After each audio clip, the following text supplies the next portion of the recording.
Buenos días, bienvenidos al último día de este congreso sobre la Primera República entre el año 1873 y, como me recordaba uno de los asistentes, también 1874, que no se nos olvide, son más de 11 meses de República, casi prácticamente 2 años muy entretenidos, como hemos visto en este congreso.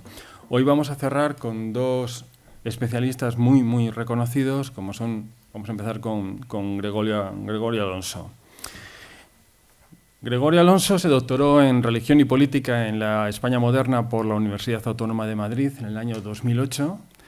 Realizó su formación doctoral en la London School of Economics, también en la Universidad Roma III y en la Escuela de Altos Estudios en Ciencias Sociales en París. Ha trabajado como profesor de estudios europeos en el King's College de Londres entre 2005 y 2009 y fue nombrado profesor de la Universidad de Leeds en septiembre de 2009, donde ahora sigue impartiendo clase a sus afortunados alumnos. Su investigación abarca el estudio de los conflictos políticos y religiosos en la Europa moderna y en América Latina y la formación de las tradiciones liberal y católica durante el siglo XIX.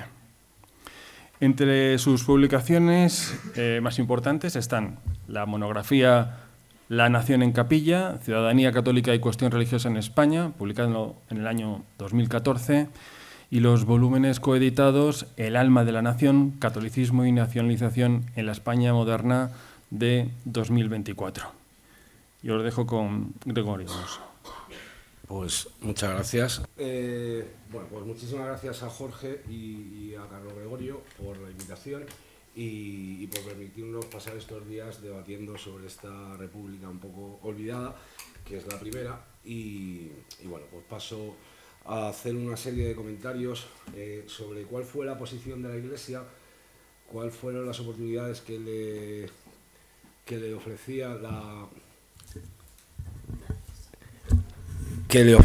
la proclamación de la libertad de cultos en 1869 por el artículo 21 de su Constitución, y terminaré con algunas referencias a las políticas de Estado que se practicaron, que no fueron de Estado, sino que fueron locales en el corto periodo republicano. Decía Emilio Castelar en el prólogo al libro de Joaquín Martín de Olías, La influencia de la religión católica, apostólica y romana en la España contemporánea, publicada en Madrid en 1876, cito: «Nuestro tiempo reconoce que la religión es la obra de la conciencia y los tiempos antiguos creían que la religión era obra del Estado». Precisamente en ese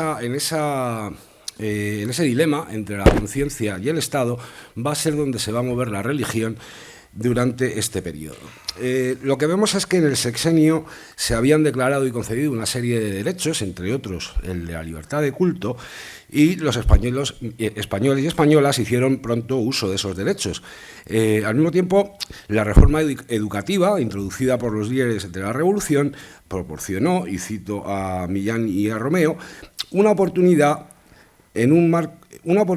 extraordinaria para las órdenes religiosas en materia educativa. La libertad de enseñanza supuso un nuevo marco normativo que limitó el papel de garante desempeñado por el Estado. A su vez, con la libertad de cultos, declarada en la Constitución de 69, generó otra serie de cambios en las relaciones de los ciudadanos entre ellos y dentro de la esfera pública. Por su parte, la aprobación del matrimonio civil de 1870 y la creación del registro civil ese mismo año dieron nuevos aires a la causa secularizadora, de la que hablaré después, y sirvieron para poner fin al control absoluto sobre los ritos de paso y el acceso de la comunidad que hasta entonces había ejercido el monopolio la Iglesia Católica. La paulatina aceptación de las ideas y valores vinculados a ciertas nociones de progreso y cambio social se reflejaron así en cambios legislativos que a su vez lograron la consolidación en la esfera de las sensibilidades, el ceremonial y las conductas sociales. Bien, una nación católica, ¿para qué necesita la libertad de cultos? Prácticamente la totalidad de los españoles se consideraban católicos. ¿Quiénes son entonces estos agentes de secularización? Bien, 2 grupos fueron los principales beneficiarios por la introducción de la libertad religiosa mediante la Constitución. Por una parte, los diversos y escasos grupos evangélicos españoles, protestantes, y por otro lado, los pequeños también círculos de librepensadores, racionalistas y heterodoxos. Vamos a constatar desde el principio que en España ateos hubo muy pocos y que, aparte de Suñer y Capdevila, en la famosa o infame, según se quiera ver, discusión de las blasfemias, en la discusión de 1869 sobre precisamente la aprobación del artículo 21 de la Constitución, las voces del ateísmo en España estuvieron siempre bastante soterradas. Pese a que los inicios contemporáneos se pueden trazar en las décadas finales del siglo XVIII en Cádiz, debido a la presencia de agentes comerciales y tratantes británicos, alemanes y suizos, y a la influencia, por supuesto, de Gibraltar en su inmediata área geográfica, es en la década de 1830 cuando se hacen patentes las actividades evangelizadoras de las sociedades bíblicas, sobre todo británicas. Los precursores, Jorgito, el de las Biblias, Josh Barrow, John Rule o James Thompson, encontraron en los pastores metodistas a sus principales aliados en el terreno. Con el tiempo, sobre todo en Cataluña y en la Baja Andalucía, se irían sumando españoles como Francisco de Paúl y Truet o Manuel Matamoros. La persecución y el destierro eran los acompañantes habituales en la predicación protestante en tiempos en que se sancionaba duramente ir contra la religión católica, que era la única autorizada. Por ello, sería solo tras la Revolución de septiembre de 68 que el protestantismo español podrá actuar con libertad y comenzar una progresiva institucionalización. En 1869 se crea la Iglesia Reformada Española, que 2 años después se pasaría a llamar Iglesia Cristiana Española, que contará con miembros tan destacados como el puertorriqueño Julio Vizcarrondo o el bibliófilo y traductor Luis Diusoz. En 1868, la Sociedad Evangélica Española de Edimburgo, que también desempeñaría un activo papel en la propagación de las doctrinas protestantes en varias ciudades del país, particularmente en las capitales andaluzas de Málaga o Sevilla. Tal y como señala el experto Jean-Pierre Bastén, durante el siglo XIX, cito, en los países latinos de Europa, el protestantismo estuvo frecuentemente a la vanguardia de la formación y expresión de una vanguardia, a su vez, religiosa, social y política, dispuesta a sostener posiciones pioneras en materias como la democracia, la laicidad, la educación, la sanidad y la solidaridad. En el caso español avala completamente este veredicto, ya que fueron múltiples las iniciativas de caridad, periodísticas y de educación puestas en marcha por los crecientes grupos evangelistas en toda la península. Desde la década de 1840, Luis Diusoz y Río, anteriormente mencionado, que había estado emigrado en Londres y que tuvo simpatías inicialmente cuáqueras, había ido dando cuerpo a diversas iniciativas de propaganda y difusión de la obra de los reformadores españoles del siglo XVI, junto a los ya mencionados misioneros británicos. De su constante compromiso en esa tarea de recuperación y compilación del legado evangélico en lengua castellana, da buena cuenta su colección personal, que fue donada a la Biblioteca Nacional precisamente en el año de la República, en 1873, por su viuda, María Sandalia Acebal y Arratía. Desde 1868, por tanto, el protestantismo fue incrementando su número de seguidores en toda la península, y sus esfuerzos se vieron sostenidos en el periodo posterior del sexenio revolucionario, durante la Restauración. En Madrid, por ejemplo, fueron organizados y financiados por la Unión Evangélica Española, liderada por Vizcarrondo, la Fundación Sociedad Protectora de los Niños, que vería la luz en 1878 y que a día de hoy continúa su labor. La iniciativa también contó con la participación de destacadas figuras de la sociedad madrileña como Cristóbal Colón de la Cerda, el duque de la Veragua, o el cirujano Pablo Lozano y Ponce de León.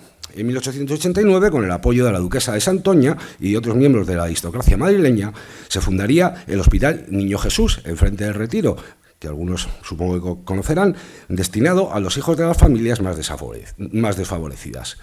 Vizcarrondo, además, jugaría un importantísimo papel en la sociedad abolicionista española, y sobre esto reflexionaremos posteriormente, de la que también fue secretario desde su fundación y posteriormente presidente.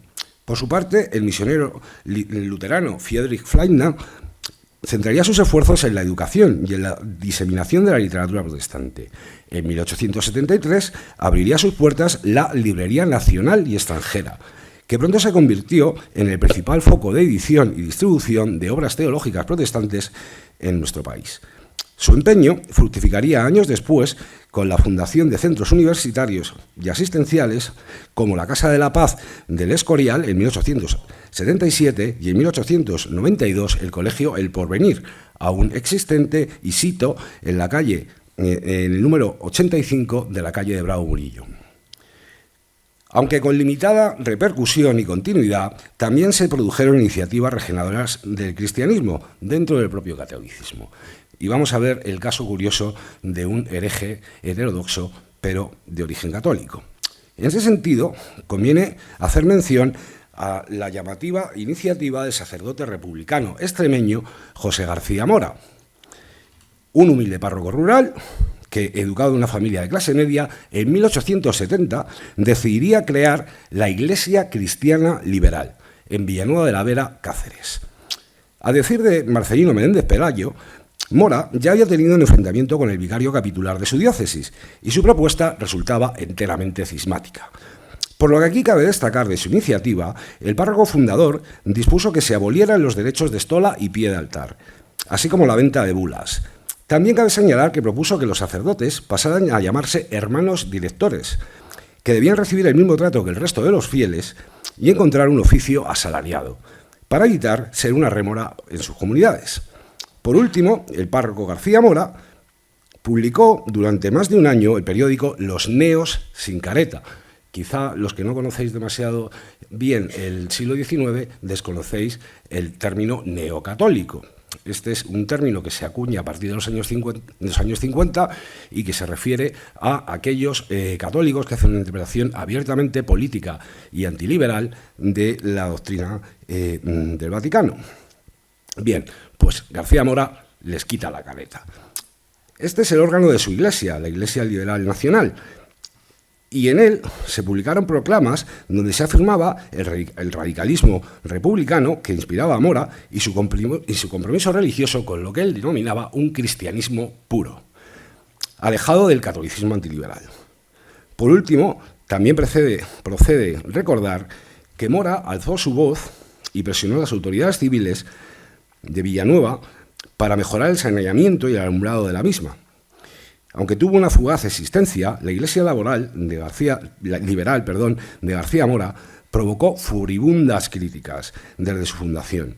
Su oposición a la mercantilización de las prácticas salvíficas y sacramentales le acercaba al protestantismo, como también lo hacía su crítica al celibato. De hecho, en un artículo del 4 de mayo, a Mora se le motejaba de nuevo Lutero en el periódico monárquico-católico La Regeneración.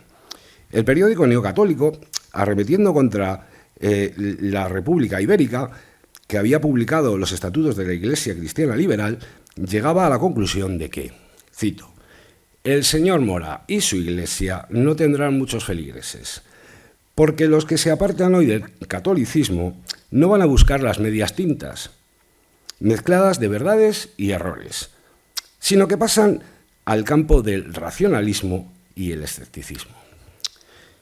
Parece que, al hablar de medias tintas, el periodista se estaba refiriendo claramente al protestantismo, que era entendido por los sectores más ultras del clericalismo patrio como el paso previo al ateísmo. Por otra parte, el éxito de la Revolución Gloriosa del 68 también favoreció que proliferaran militancias múltiples. Así, en su lucha contra el clericalismo monárquico y el oscurantismo, los sectores más progresistas de la vida política y religiosa del país no dudaron en sumar fuerzas y multiplicar esfuerzos. Tanto fue así que la disidencia comenzó a desbordar sus marcos tradicionales y empezaron a surgir grupúsculos de protestantes, secularizadores y republicanos que trabajaron juntos en zonas como la Extremadura de García Mora o la propia provincia de Toledo. En la toledana villa de Camuñas, según Menéndez Pelayo, se produjo un fenómeno que hasta entonces desconocido, como era la conversión en masa al protestantismo de más de 60 familias. Aquel pueblo se desplazó el famoso propagandista y escritor republicano Ceferino Traserra en abril de 1871 para recuperarse de sus heridas. En Camuñas, Traserra colaboró activamente con el pastor protestante Félix Moreno Astray, un sacerdote gallego que había apostatado poco antes del catolicismo para unirse a la Iglesia protestante. Ambos fueron apoyados por el potentado local Luis Villaseñor y López de la Oliva, quien dedicó fondos y energías a mejorar la educación de sus paisanos, al tiempo que, siguiendo sus instintos heterodoxos y racionalistas, minaba la autoridad del clero católico local. La circunstancial alianza en La Mancha entre protestantes y ateos racionalistas ha llevado a Pablo Ramos a concluir que nunca supuso la renuncia de los segundos a sus ideas agnósticas, como se percibe claramente en el texto de Traserra, Estudio filosófico crítico de la cuestión de las cuestiones, publicado ese mismo año. No en vano, el ya citado Bastián señaló hace tiempo la necesidad de esclarecer con mayor detalle y profundidad los claros vínculos existentes entre los protestantes españoles y la masonería. Pero pese a la denuncia de los defensores de la tradición ultramontana, el ateísmo español tardó en ganar presencia pública durante el siglo XIX. Aunque fuera abiertamente aceptado por Suñer y Capdevila en las Cortes, fue ocultado o negado por la mayoría. Se carece todavía de un estudio solvente para entender el grado de penetración real de lo que él denominó la idea nueva, es decir, la naturaleza y alcance de las transformaciones que afectaron al pensamiento español en la década de 1860 y que facilitaron que crecientes sectores académicos e intelectuales españoles pasaran del anticlericalismo a distintas versiones del ateísmo antirreligioso. El alcance de dicho cambio, sin embargo, fue muy limitado. Y como ha señalado acertadamente Noel Wallis, incluso en la prosa de autores anticlericales como Aiguals de Izco o el propio Galdós, late una religiosidad sincera que trasciende las críticas al clero o las prácticas supersticiosas de sus conciudadanos. En términos similares se expresó en su día Francisco Pérez Gutiérrez en su clásica obra El problema religioso de la generación de 1868, cuando decía que los autores más relevantes del tardío siglo XIX trabajaron, y cito, en la secreta empresa de religar unas con otras las más distantes caras de la inagotabilidad de lo humano, y a todas ellas con aquella última dimensión que las levanta hacia lo divino. Fin de cita. A pesar de la relativa escasez de ateos y disidentes en España, la carencia de estudios monográficos sobre su presencia y legado hace que sus voces sigan sin escucharse. Sabemos muy poco de ellos. Asimismo, resulta difícil matizar la inveterada idea de una España católica intolerante, sobre todo cuando dejó de serlo precisamente en las 6 décadas que separan las dos experiencias republicanas. También da cuenta del tramo que queda por recorrer en este área de estudios el hecho de que una de las guías más completas de que se dispone para adentrarse en este terreno crucial del pasado nacional, en este respecto, siga siendo la colección de artículos del publicista neocatólico Francisco Navarro Villoslada, que publicó en ese mismo periodo en El Pensamiento Español y se titulaba Textos Vivos. Navarro Villoslada fue el maestro de Marcelino Menéndez Pelayo, el verdadero campeón de la contrarrevolución, que se despachó a su sabor ya en 1864 con cuantos científicos como el médico y republicano Pedro Mata o profesores como Julián Sal del Río, en el origen del krausismo, habían apuntado ideas alejadas del catolicismo ortodoxo imperante e impregnadas del idealismo alemán de Krause. Ese ajuste de cuentas con las figuras que lideraron lo que después llegaría a llamarse krausismo, aporta un valioso catálogo de manifestaciones de la secularización de las mentalidades de esta inteligencia española. Del tono empleado en la obra de Navarro Villoslada dan clara idea un par de citas. Cito: para un católico, en materia religiosa, no hay más verdad sino la suya, y por consiguiente tiene que profesar la intolerancia esencial a la verdad. La influencia de Donoso Cortés se hace patente en una segunda cita referida a las políticas públicas que debía ejecutar el Estado español.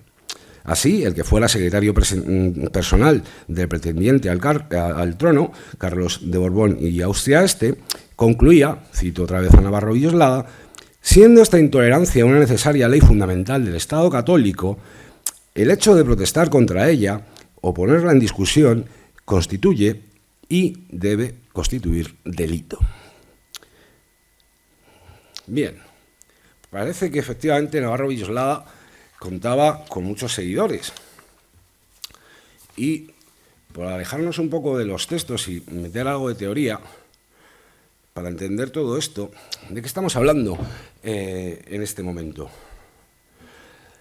Vayamos al proyecto de Castelar, que hemos estado visitando estos días, y reincidamos, aun a riesgo de repetir lo que ya dijo Jesús Cogollos o el propio Faustino Fernández en la primera jornada, los artículos de la Constitución que dejan clara cuál es el ejercicio de libertad que tienen en su cabeza estos secularizadores.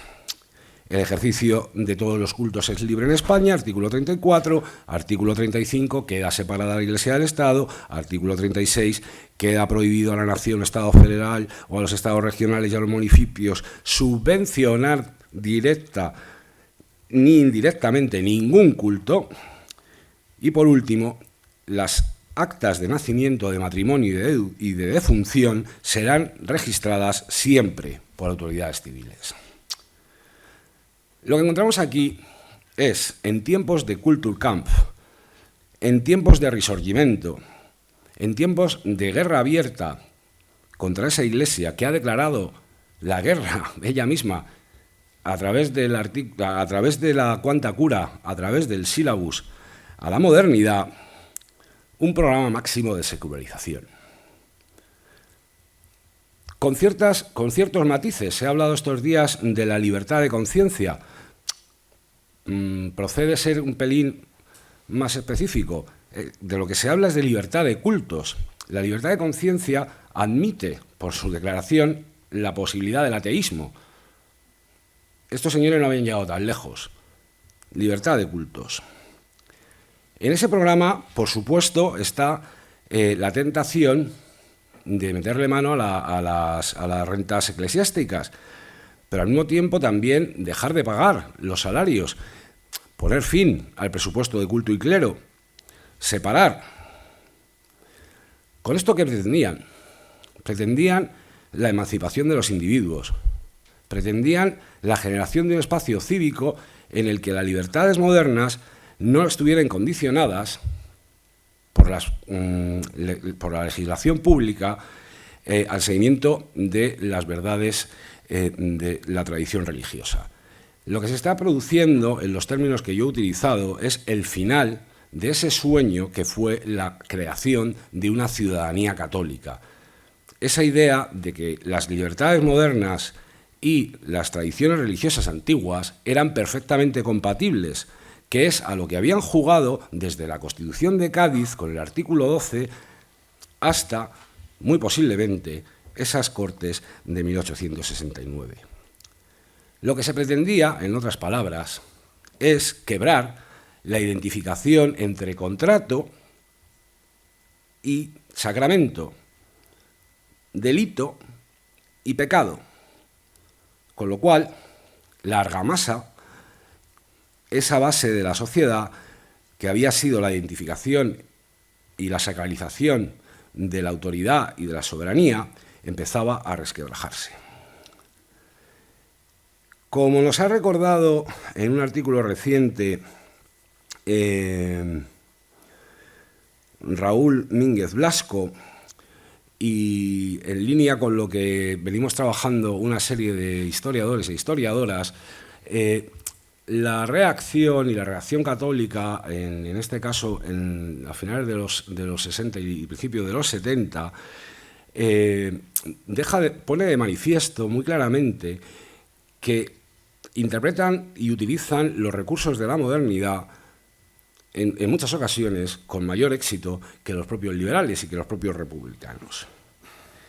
Esto se puede ver por la ya aludida campaña de recogimiento de 3 millones de firmas contra el artículo 21 de la Constitución del 69, también se ve en el protagonismo femenino, cuando uno ve en ese libro que se llama El libro de la unidad religiosa y se hace un recuento de cómo se van procediendo en las diferentes parroquias, la colaboración que se establece muy estrecha entre párrocos y feligresas no deja de constituir una movilización social y cívica absolutamente inédita en el catolicismo español hasta este momento, utilizando un mecanismo tan moderno y tan constitucional como una petición parlamentaria, cosa que ni siquiera para la proclamación de la República a nadie, ni en el progresismo ni en el republicanismo en sus diferentes versiones, se le ocurrió hacer en ningún momento. Al mismo tiempo, la creación de asociaciones, de cajas de ahorros, de aseguradoras y multitud de periódicos. Sabemos mucho de las relaciones Iglesia-Estado, no sabemos prácticamente nada de las relaciones Iglesia-Mercado. Deberíamos saber algo más. Gerald Brennan, en su Laberinto Español, nos dijo muy claramente que uno de los motivos del anticlericalismo español durante el siglo XIX fue el fin, por efecto de las desamortizaciones, de la función caritativa que había cumplido hasta ese momento la Iglesia Católica. El pueblo, al no recibir la sopa boba, se va alejando de esos representantes naturales de esa comunidad orgánica que son las parroquias y que son las localidades. Pero, sin embargo, sabemos que empiezan a fundar toda esta serie de instituciones del mercado y, sin embargo, no sabemos cuáles son ni su nivel de penetración y de éxito. Sin embargo, se conservan a día de hoy, 200 años después o 150. Al mismo tiempo, la libertad de cultos también favoreció a la causa católica. De forma muy clara, la suspensión del concordato creó un vacío legislativo en el que, como hemos visto estos días, el propio Castelar, traicionando sus principios y siendo muy criticado por ello, acaba nombrando obispos, acaba haciendo uso regalista de una serie de prerrogativas que habían sido exclusivas de los monarcas católicos hasta ese momento. Pero no solo eso, la Iglesia contraataca. Y la Iglesia, gracias a la suspensión del concordato, abre sus puertas a otras órdenes religiosas, no las 4 que permitía el concordato, con un nivel de incertidumbre bastante claro con la cuarta, lo cual, durante la restauración, evidentemente, se va a proliferar mucho más. Pero es que la Iglesia también abre universidades. Durante todo el siglo XIX, la Iglesia tenía absolutamente vetada el acceso a la enseñanza secundaria y a la enseñanza universitaria. No se podían fundar universidades ni se podían fundar institutos que estuviesen bajo el control de los párrocos. Va a ser precisamente en este momento y gracias a la libertad religiosa que se fundan universidades apostólicas tanto en Madrid como en Sevilla y después en otras capitales. Esta lectura de la modernidad cañí, de una modernidad múltiple, donde la intransigencia al cambio acelerado hace uso de esos recursos de forma magistral y en ocasiones, como digo, de forma más astuta que republicanos, demócratas o progresistas. Este frente común, en ocasiones, con los escasos grupos evangélicos que en torno a los consulados y a las embajadas, como hemos visto anteriormente, de las naciones protestantes, calvinistas y luteranas, así como los puertos y las agencias comerciales, empezaron a consolidarse en el sexenio, aunque, como sabemos, venían desde los años 30. Bien, en cuanto a políticas públicas, ¿qué es lo que sucede durante ese periodo tan corto de la República? ¿Qué es lo que van a hacer cuando tienen el poder? Pues como sabemos son no precisamente esas cortes que están asediadas, un Estado que está completamente sitiado por 3 guerras, la cantonal, la carlista y después la cubana, la carlista y después la cantonal, el nombramiento de obispos. Se han nombrado estos días, lo hizo el profesor Cogollos en su intervención, el nombramiento de los obispos de Tarragona, Toledo, Santiago de Compostela, entre otros, el 20 de diciembre del 73, por Castelar, traición a sus principios secularizadores en principio. Y en otros sitios se van a dar iniciativas que intentan hacer realidad esa separación Iglesia y Estado. Un Estado que está maniatado, que no tiene fondos, que no tiene penetración social, en la que, como nos dijo el profesor Villa, se están produciendo ciertas cositas extrañas en las elecciones, pero es que tampoco es capaz de generar la resistencia armada que necesita para vencer en todos los frentes que se les han abierto. Pero, sin embargo, los representantes locales, a veces milicianos federales, otras veces antiguos concejales y alcaldes radicales, como en el caso de Murcia, Córdoba o Cádiz, dejan de financiar el Corpus Christi y otros ceremoniales católicos.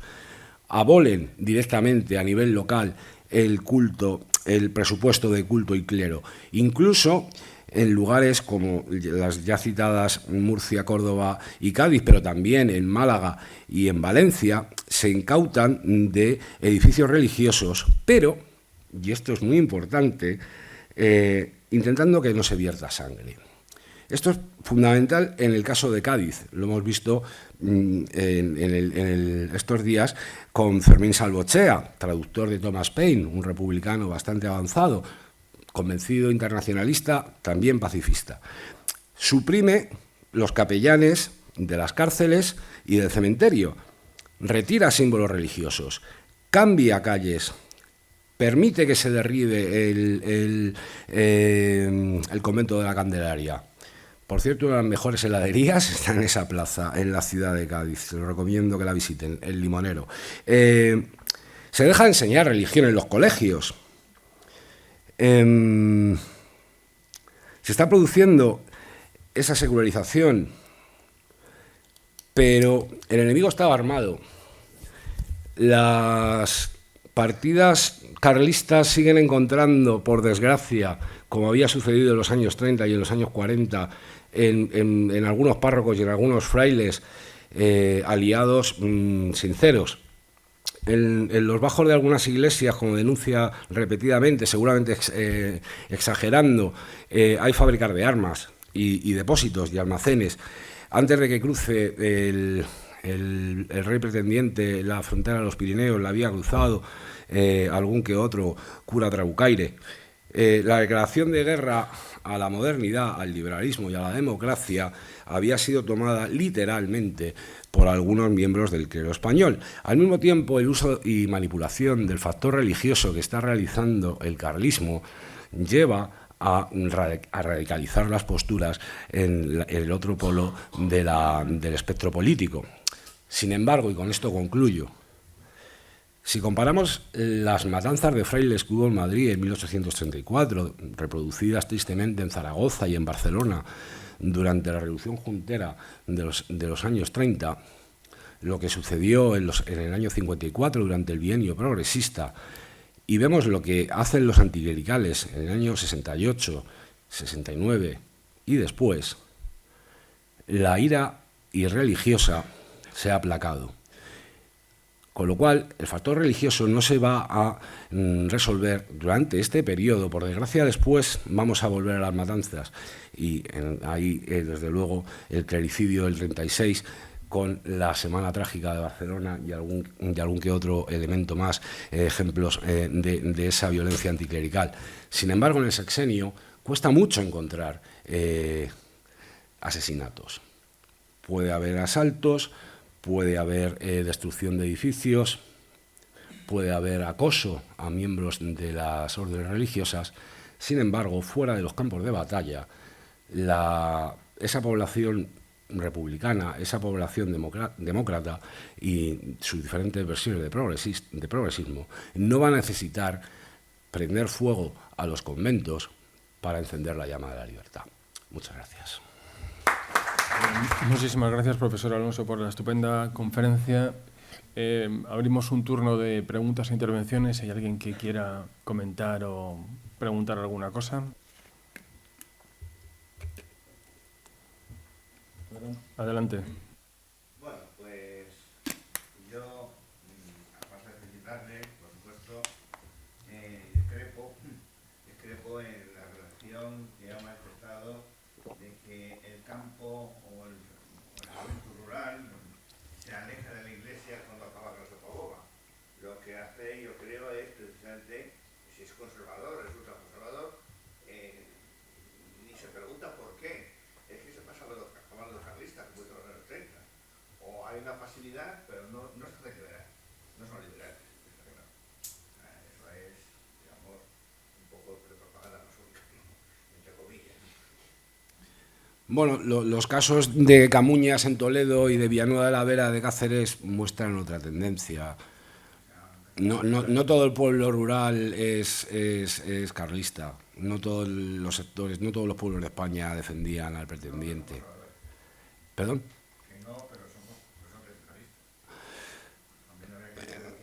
Los estudios de, por ejemplo, Nigel Thompson Edward Thompson para la zona de la Baja Andalucía Oriental, la zona de Málaga y de Granada, para estos años precisamente, los 50 y los 60, hablan de una penetración del republicanismo bastante intensa, y ha hecho un estudio magnífico a nivel local de zapateros garibaldianos. La revuelta de Loja del año 61 tiene una participación popular extraordinaria, y ahí tienes campesinos sin tierras, gente que no sabe leer y escribir, algunos que sí que por supuesto saben leer y escribir, pero la movilización en términos demócratas en los años 50 y 60 se está produciendo. Y casos parecidos podemos encontrar en el cinturón industrial de Barcelona. Las primeras huelgas se producen en pueblos como Tarrasa o Sabadell, en el Vallès, que no son las grandes urbes. Con lo cual sí que empieza a haber una serie de cambios, posiblemente en un mar tradicionalista, pero empieza a haber islas de movilización republicana y demócrata, que están poco estudiadas, pero vamos, gracias por el comentario.